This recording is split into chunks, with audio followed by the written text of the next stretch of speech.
Hello दोस्तों, क्या हाल है। तारीख 4 मार्च, दिन सोमवार, हिंदी तिथि अष्टमी। और आइए बात करते हैं आज के मुख्य समाचार में देश भर की तमाम बड़ी खबरों पर नजर डालते हैं। देखिए दोस्तों, एक तो हर साल 4 मार्च को राष्ट्रीय सुरक्षा दिवस मनाया जाता है। ये दिन सुरक्षा के प्रति लोगों की जागरूकता बढ़ाने के लिए मनाया जाता है और इस नेशनल सिक्योरिटी डे के मौके पर इंडियन आर्मी के सभी जवानों को भी सैल्यूट। और आज 4 मार्च को आज ही के दिन भारत में पहले एशियाई खेलों का आयोजन भी हुआ था 1951 में। चलिए आगे बढ़ते खबरों में। देखिए आप, अब समाचार पत्रों और पत्रिकाओं का रजिस्ट्रेशन होगा और भी आसान। अखबारों के पंजीकरण के लिए भी सरकार नया कानून लागू करने जा रही है और अब घर बैठे ही समाचार पत्र और पत्रिकाओं का पंजीकरण एक क्लिक पर किया जा सकेगा। इसके लिए सरकार ने एक नया अधिनियम भी लागू किया है और सरकार द्वारा जारी अधिसूचना के मुताबिक भारतीय प्रेस रजिस्ट्रार जनरल PRGI का कार्यालय अब भारत के पूर्व समाचार पत्रों के रजिस्ट्रार के कार्यों को पूरा करेगा। नया अधिनियम देश में समाचार पत्र और अन्य पत्रिकाओं के पंजीकरण की सुविधा के लिए एक ऑनलाइन प्रणाली भी प्रदान करता है, यानी ऑनलाइन भी अब इनका रजिस्ट्रेशन किया जा सकेगा घर बैठे ही सिंगल क्लिक में। इसके लिए हाल ही में सरकार ने एक प्रेस रजिस्ट्रार जनरल का पोर्टल भी लॉन्च किया है, presssewa.prgi.gov.in। तो इस पोर्टल के जरिए भी अब न्यूज पत्रकारिता रजिस्ट्रेशन के लिए ऑनलाइन आवेदन किए जा सकेंगे, है ना। और चलिए अगली बड़ी खबर देखिए। भारतीय रेलवे का नया प्लान, 44,000 ट्रेन कोच के दरवाजों पर लगाए जाएंगे कैमरे। इमेज क्रॉपिंग टूल से लेस होंगे ये कैमरे, जिनकी मदद से अपराधियों का मास्क लगा चेहरा भी पहचाना जा सकेगा। इस तरह की आधुनिक टेक्नोलॉजी वाले कैमरे रेलवे के 44,000 से भी ज्यादा डिब्बों में लगाने के लिए भारत सरकार की तरफ से टेंडर भी निकाला गया है। तो इससे अब आपकी रेल यात्रा और ज्यादा सुरक्षित और सेफ होगी, है ना। और चलिए अगला अपडेट देखिए। ड्रोन का इस्तेमाल करेगी सुरक्षा एजेंसियां, तकनीकी निगरानी के लिए योजना बनाने पर भी मंथन हुआ। हमारे देश की सुरक्षा एजेंसियां ड्रोन का इस्तेमाल कर समुद्री इलाकों की निगरानी बढ़ाने पर मंथन कर रही है। रिपोर्ट्स के मुताबिक शुरुआती चरणों में गोवा और मुंबई के तटीय इलाकों में ड्रोन का इस्तेमाल कर निगरानी बढ़ाने की योजना बनाई जा रही है, क्योंकि हाल ही में भारत के समुद्री जहाजों में लूट और हमले की कई घटनाएं देखी गई। उसके बाद सुरक्षा एजेंसियों की तरफ से ये नया प्लान बनाया गया है। चलिए अगला अपडेट है। लोकसभा चुनाव से पहले एक्शन मोड में आए प्रधानमंत्री नरेंद्र मोदी अगले 10 दिन में तेलंगाना, तमिलनाडु समेत देश के 12 राज्यों का दौरा करेंगे। धुआंधार जनसभाओं का आयोजन तो होगा ही, साथ ही कई नई परियोजनाओं का उद्घाटन, शिलान्यास भी करेंगे। कश्मीर, तमिलनाडु, बिहार, गुजरात, अरुणाचल प्रदेश समेत अगले 10 दिन में 12 राज्यों का मैराथन पीएम मोदी करने जा रहे हैं और उनमें से आज प्रधानमंत्री का तेलंगाना राज्य का दौरा होगा। यहाँ आदिलाबाद में कई विकास परियोजनाओं का शुभारंभ करेंगे। आज सुबह 10:30 बजे तेलंगाना पहुंचेंगे पीएम मोदी और यहाँ लगभग 56,000 करोड़ रुपए से भी ज्यादा की परियोजनाओं का उद्घाटन और लोकार्पण, शिलान्यास करेंगे। और अगले 10 दिनों में 12 राज्यों के दौरे में टोटल 29 प्रोग्राम में शामिल होंगे प्रधानमंत्री। आज तेलंगाना के बाद तमिलनाडु में भी कई प्रोजेक्ट्स का इनॉग्रेशन करेंगे। ये भारत के मैप में भी आप देख सकते हैं अगले 10 दिनों में पीएम 12 राज्यों का दौरा कहां करने वाले हैं। ओके, और वही खबर देखिए। प्रधानमंत्री नरेंद्र मोदी की इस कार्यकाल की आखिरी कैबिनेट मीटिंग हुई और इसके बाद पीएम बोले कि जीत कर आइए, जल्दी मिलेंगे। 5 साल की योजनाओं और मोदी 3.0 के कार्यकाल के पहले 100 दिन की प्लानिंग पर मंथन हुआ। इस मीटिंग में चर्चा हुई। ये मीटिंग एक तरह से ब्रेनस्टॉर्मिंग सेशन की तरह बताई जा रही है। इस मीटिंग में अगले 5 साल की योजनाओं और विजन डॉक्यूमेंट विकसित भारत 2047 समेत कई अहम मुद्दों पर चर्चा हुई। विकसित भारत 2047 का रोड मैप भी तैयार किया और मोदी सरकार के तीसरे कार्यकाल के पहले 100 दिन क्या क्या काम होगा, इसका एजेंडा भी मंत्रिपरिषद की बैठक में सामने रखा गया। चलिए अगली बड़ी खबर देखिए। लोकसभा चुनाव 2024 से पहले राजस्थान के पोखरण में सेनाओं का शक्ति परीक्षण होगा और इसमें प्रधानमंत्री नरेंद्र मोदी भी देखेंगे संचार प्रणाली की ताकत। पोखरण में भारत शक्ति युद्धाभ्यास नाम से प्रोग्राम का आयोजन होगा। इसका हिस्सा बनेंगे पीएम मोदी। स्वदेशी हथियारों की ताकत का टेस्ट किया जाएगा और इसका आयोजन 12 मार्च को होगा। वही दोस्तों, आज रक्षा मंत्री राजनाथ सिंह सोमवार को डीफ कनेक्ट 2024 का उद्घाटन करने जा रहे हैं। Innovation for defence excellence defence innovation organisation मोनेकसा सेंटर में ये डीफ कनेक्ट 2024 का आयोजन किया जा रहा है और इस डीफ कनेक्ट 2024 देश के रक्षा नवाचार परिदृश्य में एक महत्वपूर्ण मील का पत्थर साबित होगा और इसमें और क्या क्या प्रोग्राम होंगे, डिटेल आप देख सकते हैं। चलिए बड़ी खबर देखिए। किसान भाई लोगों ने दिल्ली कूच का ऐलान कर ही दिया है। 6 मार्च को बिना ट्रैक्टर ट्रॉली दिल्ली कूच करेंगे किसान भाई लोग और 10 मार्च को 3 घंटे के लिए ट्रेनों पर रोक भी लगाएंगे। आखिरकार किसान आंदोलन के कुछ दिन शांत रहने के बाद अब किसानों ने एक नई रणनीति बनाई है। 6 मार्च को दिल्ली तो जाएंगे लेकिन बिना ट्रैक्टर ट्रॉलियों के। 10 तारीख को ट्रेनें रोकेंगे। किसानों की मीटिंग में पंदेर बोले कि देश भर से किसान आएंगे, पंजाब वाले शंभू खनौरी बॉर्डर पर ही बैठेंगे और वहीं से 6 मार्च को किसान फिर दिल्ली कूच का ऐलान करेंगे। 10 मार्च को दोपहर 12 से 4 बजे तक देश भर में ट्रेनें भी रोकी जाएगी, है ना। तो कुछ यूं आगे का प्लान बनाया है किसानों ने। और वहीं देखिए दोस्तों, टेक्नोलॉजी से एक अच्छा अपडेट आ रहा। अब फ्लिपकार्ट से भी आप पैसे ट्रांसफर कर पाएंगे। कंपनी ने यूपीआई सर्विस शुरू कर दी है और फ्लिपकार्ट पर पहले ऑर्डर पर यूपीआई पेमेंट करने पर आपको 25 रुपए का डिस्काउंट भी मिल रहा है। और फ्लिपकार्ट ऑनलाइन शॉपिंग के दौरान भी अब आपको थर्ड पार्टी से पेमेंट करने की जरूरत नहीं पड़ेगी, क्योंकि प्लेटफॉर्म ने अपना खुद का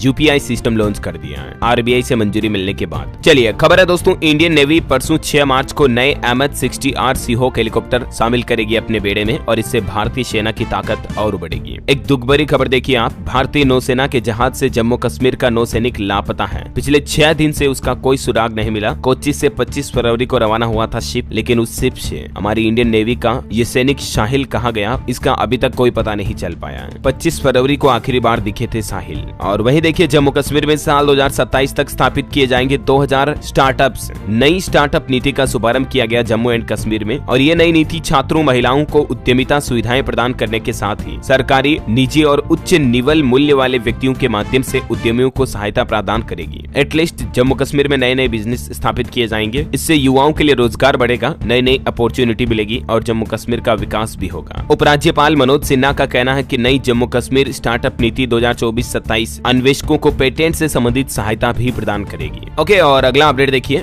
बीमा को लेकर सरकार की तरफ से एक नया आदेश जारी किया गया। क्लेम रहित बीमा राशि लौटाने में भी अब एजेंट मदद करेंगे। इंश्योरेंस कंपनियों को जिम्मेदारी तय करने का निर्देश भी दिया। IRDA IRDA यानी बीमा विनियामक और विकास प्राधिकरण की तरफ से सभी बीमा कंपनियों से ये कहा गया है कि वे अपने एजेंटों और मध्यस्थों को उनकी ओर से बेची गई पॉलिसियों के प्रति जवाबदेह बनाएं, और इस जवाबदेही के तहत बीमा कंपनियों को ये सुनिश्चित करना होगा कि एजेंट या मध्यस्थ अपने ग्राहकों के प्रस्ताव फॉर्म और आवेदन पत्र जमा करते समय अपना फोन नंबर या ईमेल आईडी न दें। और बीमा नियामक ने बीमा कंपनियों को ये भी निर्देश दिया कि वे दावा रहित राशि लौटाने में भी बीमा एजेंट की मदद लें। इसके लिए एजेंटों और मध्यस्थों को ऐसी पॉलिसी के ग्राहकों का पता लगाना होगा, और सभी दावा रहित पॉलिसी के अंदर उनके संपर्क विवरण, बैंक खाते आदि को अपडेट करना होगा। कहने का मतलब सिंपल भाषा में समझे दोस्तों तो अब बीमा पॉलिसी कराने दौरान एजेंटों की पूरी जिम्मेदारी होगी उनके ग्राहकों के लिए क्लेम देना, क्लेम नहीं मिल रहा तो उसकी राशि को कैसे रिलीज करवाना, सारी चीजों में समझ रहे हो, मोबाइल नंबर, बैंक खाता अपडेट करना वगैरह वगैरह। चलिए अगला अपडेट है, लोकसभा चुनाव 2024 से पहले दाल रोटी महंगी हो सकती है। बताया जा रहा है कि मूंग, मसूर, अरहर, उड़द जैसी अन्य दालें 130 से 40 रुपए प्रति किलोग्राम से ज्यादा है, और शेष वर्ष के दौरान भी इसी रेंज में कारोबार जारी रहेगा इन दालों का। व्यापारियों का कहना है कि इससे दाल की खुदरा कीमत 110 रुपए प्रति किलो से भी ज्यादा हो सकती है जल्दी आने वाले समय में। और वहीं देखिए बड़ी खबर, सेमीकंडक्टर मैन्युफैक्चरिंग में ताइवान और चीन का दबदबा खत्म करने को तैयार है भारत। सरकार की तरफ से पूरा प्लान भी बना लिया। अभी सेमीकंडक्टर की दुनिया में मैन्युफैक्चरिंग में फिलहाल ताइवान, दक्षिण कोरिया और चीन का दबदबा है, लेकिन अब जल्द ही भारत ने भी इस सेक्टर में अपना दबदबा बनाने की योजना बनाई है, और इसके लिए $10 अरब से भी ज्यादा का निवेश किया जा रहा है इंडिया में। हाल ही में मैंने आपको बताया भी था कि कई सारे सरकार नए सेमीकंडक्टर प्लांट लगाने के लिए सहायता राशि वगैरह भी दे रही कंपनियों को, और काफी कंपनियों के साथ एग्रीमेंट भी साइन हो चुके हैं भारत में सेमीकंडक्टर के मैन्युफैक्चरिंग वैल्यू चेन को बढ़ाने के लिए। राइट, देखिए केंद्रीय IT मंत्री का भी कहना है कि अगले 5 साल में सेमीकंडक्टर विनिर्माण क्षेत्र की सबसे बड़ी ताकत बनेगा हमारा भारत। अश्विनी वैष्णव बोले कि भारत ने इसके लिए अच्छी तरह नीतियां भी तैयार कर ली हैं। चलिए अगली खबर देखिए, भारत ने लक्षद्वीप में बनाया नेवल बेस, तो अब मालदीव के राष्ट्रपति मुइज़्ज़ू बौखला गए और मालदीव की सीमा की निगरानी का आदेश भी दिया। मालदीव के राष्ट्रपति मोहम्मद मुइज़्ज़ू ने देश की सीमाओं की 24 घंटे निगरानी का ऑर्डर जारी कर दिया, और मुइज़्ज़ू का यह आदेश लक्षद्वीप में भारतीय नौसैनिक बेस के उद्घाटन से ठीक पहले आया है। चलिए अगली खबर देखिए, छत पर सोलर पैनल लगाने में भारत की बड़ी छलांग है। अमेरिकी रिसर्च फर्म की तरफ से यह खुलासा किया गया कि भारत रूफटॉप सोलर पैनल लगवाने वाले देशों की रेस में सबसे आगे चल रहा है। और हाल ही में आपको पता होगा, प्रधानमंत्री नरेंद्र मोदी सरकार ने भी सोलर एनर्जी को बढ़ावा देने के लिए 300 यूनिट फ्री 1 करोड़ लोगों के घरों पर सोलर सिस्टम लगाने की नई योजना शुरू की थी, मैंने आपको बताया भी था। और एक बड़ा चौंकाने वाला सर्वे देखिए दोस्तों, गवर्नमेंट सर्वे में बड़ा खुलासा सामने आ रहा कि पान तंबाकू पर जमकर पैसा फूंक रहे हैं भारतीय लोग बाग। पढ़ाई पर होने वाला खर्चा तो कम कर रहे हैं, लेकिन शिक्षा से भी ज्यादा पान, तंबाकू, नशीले पदार्थों पर, दारू, सिगरेट, इन चीजों पर खर्च कर रहे हैं भारतीय लोग बाग। सरकारी सर्वेक्षण में ये बात सामने आई है, और ये आंकड़े वाकई में चौंकाने वाले हैं, क्योंकि लोग बाग गलत जगहों पर अपने पैसों को खर्च कर रहे हैं। पिछले 10 सालों के डेटा को देखा जाए तो एजुकेशन से ज्यादा लोगों ने इन चीजों पर खर्च किए हैं। अपने बच्चों की पढ़ाई पर कम खर्च करते हैं, लेकिन इन चीजों पर डेली खर्च करते हैं, नशे पर। इसीलिए लोगों को इन गंदी चीजों पर खर्चा नहीं करना चाहिए, बल्कि इससे अच्छा तो फल फ्रूट खाएं, अच्छी चीजें खाएं, है ना। और पॉलिटिक्स से बड़ी खबर देखिए, राहुल गांधी का कहना है कि देश में नफरत से बढ़ रहे अन्याय की वजह से मेरी यात्रा में न्याय शब्द को शामिल किया मैंने। मध्य प्रदेश में राहुल गांधी की भारत जोड़ो यात्रा में राहुल बोले, भारत में पाकिस्तान, बांग्लादेश, भूटान से भी ज्यादा बेरोजगार है। नोटबंदी, GST से छोटे धंधे खत्म हुए हैं। बीजेपी सरकार ने अरबपतियों के करोड़ों के कर्ज माफ किए। ये कुछ आरोप लगाए राहुल गांधी ने MP के शिवपुरी में। और वहीं देखिए, छत्तीसगढ़ में मुख्यमंत्री विष्णुदेव साय की कैबिनेट के संग घर घर देंगे मोदी का पत्र। बीजेपी ने लॉन्च किया लाभार्थी संपर्क अभियान। 11 सीटें जीतने के लिए 1,80,000 कार्यकर्ता उतारेगी बीजेपी। राहुल गांधी बोले कि देश में जब भी बदलाव आता तो बिहार से तूफान की शुरुआत होती है, बीजेपी आरएसएस से नहीं डरते हम। और एक खबर देखिए आप, हर कश्मीरी पीएम मोदी का फैन है। Jammu and Kashmir Waqf board की अध्यक्ष बोले कि धारा 370 के साथ जम्मू का काला युग का अंत हुआ। और कलकत्ता हाईकोर्ट के जज ने भी राजनीति में आने की घोषणा की तो भाजपा कांग्रेस दोनों ने उनका स्वागत भी किया। साथ ही भारतीय वैज्ञानिकों ने मोदी सरकार पर वैज्ञानिक सोच घटाने, झूठे नैरेटिव को बढ़ावा देने का आरोप भी लगाया। All India people science network के बैनर तले 100 से ज्यादा वैज्ञानिकों ने यह बयान जारी करते हुए केंद्र सरकार को आरोपित किया। और पॉलिटिक्स से एक अंतिम खबर है, भाजपा को तीसरी बार जिताने के लिए अमेरिकी कार्यकर्ताओं की भी कोशिशें हैं। Overseas friends of BJP Bharat में 25 लाख कॉल करेगा और कहेगा कि फिर मोदी सरकार बनाए, यानी अमेरिका भी इस बार बीजेपी को इलेक्शन में सपोर्ट करेगा। बहरहाल अभी तो कुछ और महत्वपूर्ण और काम की खबरें देखेंगे दोस्तों, लेकिन खबरों में आगे बढ़े इससे पहले आज के मौसम समाचार पर नजर डाल लेते हैं। देखिए, जम्मू कश्मीर में लैंडस्लाइड हुआ, महिला और 3 बच्चों की मौत हो गई। उत्तर प्रदेश में आंधी बरसात में भी 3 लोगों की जान चली गई। हरियाणा, पंजाब और एमपी यानी मध्य प्रदेश में भी ओले गिरे। यूपी में देखिए, बेमौसम बरसात और ओलावृष्टि से फसलों को भी भारी नुकसान हुआ। आकाशीय बिजली ने 8 लोगों की जान ले ली। देखिए, उत्तर प्रदेश लखनऊ में ओले गिरे, गड्ढे में कार गिरी। पिछले 36 घंटों के दौरान उत्तर प्रदेश में बारिश, बिजली गिरने की अलग अलग घटनाओं में 8 लोगों की मौत होने की खबर है। 10 जिलों में अभी बरसात तगड़ी बरस रही है यूपी में, और अभी भी अगले 12 से 24 घंटों के दौरान अलर्ट जारी कर रखा मौसम विभाग ने बारिश का। मध्य प्रदेश में मौसम का हाल देखिए, भोपाल समेत 20 जिलों में बारिश हुई, 8 जिलों में ओले गिरे, आज भी अलर्ट है। एमपी के दतिया, रीवा, चित्रकूट समेत कई इलाकों में बारिश, ओले गिरने की घटनाएं देखी गई। गुना में ओलावृष्टि से फसलों को भारी नुकसान भी हुआ। पीड़ित किसानों ने कई जगहों पर चक्का जाम भी किया। राजस्थान के भी 6 जिलों में आज बारिश का अलर्ट है। माउंट आबू में पारा फिर से माइनस में पहुंचा। श्रीगंगानगर में पेड़ पौधों पर ओस भी जमी। हरियाणा, पंजाब में देखिए बारिश के साथ ओले गिरे। हिमाचल में 2.5 फीट तक बर्फ गिरी। मार्च ठंडा रहेगा, सामान्य से कम ही बारिश होगी मार्च में हालांकि, लेकिन हिमाचल, पंजाब में भी बारिश, ओलावृष्टि से फसलों को तगड़ा नुकसान हो रहा है। किसानों की स्पेशल गिरदावरी की मांग की गई। और वहीं झारखंड में भी देखिए दोस्तों, कई जिलों में बादल छाए रहे, बारिश की संभावना आज भी। रांची में 6 मार्च तक बादल छाए रहेंगे, ओलावृष्टि के भी आसार देखने को मिलेंगे। और उत्तराखंड में लेके लैंडस्लाइड हुआ, बारिश के बाद बद्रीनाथ हाईवे पर जगह जगह मलबा आ गया, 7 घंटे तक बंद रहा यह रास्ता भी। उत्तराखंड चमोली में अभी भी भारी हिमस्खलन की चेतावनी जारी कर रखी है मौसम विभाग ने। लोगों को, पर्यटकों को सतर्क रहने की सलाह दी गई है और इस संबंध में एडवाइजरी भी जारी की गई। स्काईमेड वेदर की रिपोर्ट के मुताबिक अगले 24 घंटों के दौरान मौसम की संभावित गतिविधि क्या रह सकती है, इसकी जानकारी भी आप देख सकते हैं स्क्रीन पर, है ना। और ये हालात दोस्तों न सिर्फ हमारे भारत में चल रहे हैं बल्कि अभी पाकिस्तान में भी देखिए आप, क्योंकि ये इस बार पश्चिमी विक्षोभ आया ही पाकिस्तान की साइड से, इसलिए अभी आसमान में पाकिस्तान में भी आफत बरस रही है। भारी बारिश से 37 लोगों की मौत हो गई पिछले 2 दिनों के दौरान। कई इलाके पूरी तरह से तबाह हो गए हमारे पड़ोसी देश पाकिस्तान में। ये हालात चलने देखिए जरा। और चलिए मौसम के बाद आगे बढ़ते हैं, कुछ और बड़ी खबरें देख लेते हैं। एक बड़ा चौंकाने वाला खुलासा आ रहा दोस्तों, पिछले साल 29 अक्टूबर 2023 को आंध्र प्रदेश में 2 यात्री रेलगाड़ियों की टक्कर हुई थी, आपको पता होगा। तो उस घटना का कारण क्या था, उस घटना के एक्सीडेंट के पीछे वजह क्या थी, उस पर एक बड़ा चौंकाने वाला खुलासा आ रहा। खुद रेल मंत्री ने खुलासा करते हुए बताया कि फोन पर क्रिकेट मैच देख रहा था ड्राइवर। इस रेल हादसे के बाद जांच में, इन्वेस्टिगेशन में हादसे की वजह सामने आई। कहा कि फोन पर मैच देख रहे थे दोनों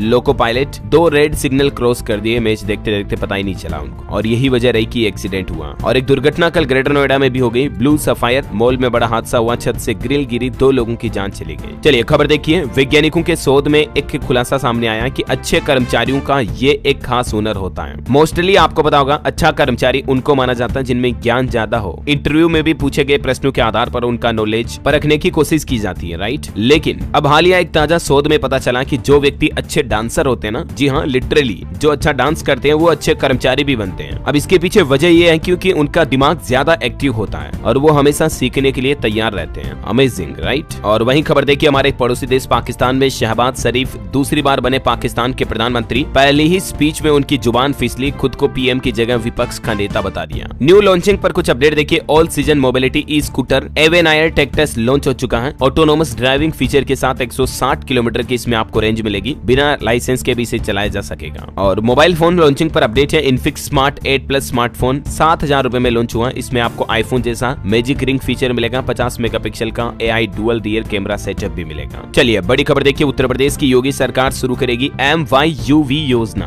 और इस योजना के जरिए युवाओं को 5 लाख रुपए तक का इंटरेस्ट फ्री यानी कि ब्याज मुक्त लोन दिया जाएगा। आइए जान लेते हैं कि आखिर कौन लोग, कौन युवा इस योजना का फायदा उठा पाएंगे। तो सबसे पहले तो समझिए, MYUV का मतलब है माई युवा से ये शब्द बना है और इसका फुल फॉर्म है मुख्यमंत्री युवा उद्यमी विकास अभियान। सीएम योगी आदित्यनाथ जल्द ही प्रदेश के युवाओं में उद्यमिता बढ़ाने के लिए ये नई योजना शुरू करेंगे और इसका मकसद है प्रदेश में सूक्ष्म, लघु और मध्यम एमएसएमई को बढ़ावा देना। इस योजना के तहत युवाओं को तुरंत 5 लाख रुपए तक का इंटरेस्ट फ्री लोन मिलेगा। सरकार का कहना है कि योजना के जरिए कुशल युवाओं को सशक्त स्वरोजगार के अवसर, एमएसएमई स्थापना सेवा को बढ़ावा देने के लिए ये नई योजना शुरू की जा रही है। और इससे किन किन युवाओं को ये माई युवा योजना का फायदा मिलेगा, जिसकी डिटेल भी आप देख सकते हैं। इसके लिए कुछ नियम और शर्तें हैं। और वहीं यूपी में खतौनी को लेकर भी एक बड़ी खुशखबरी आई है। अब बड़ी आसानी से कर सकेंगे खतौनी, इस संबंध में आदेश भी जारी किए गए। अभी खतौनी व नकल प्राप्त करने के लिए काश्तकारों को खिड़की पर लाइन में लगना पड़ता था, लेकिन अब डिजिटल ऑनलाइन पेमेंट करके खतौनी प्राप्त की जा सकेगी। कंप्यूटर कक्ष में नियुक्त राजस्व कर्मी कुंवर बहादुर पाल का यह कहना है कि यूपी में राजस्व विभाग की तरफ से ये नई व्यवस्था की जा रही है। तहसील में स्थापित खतौनी की सुविधा अब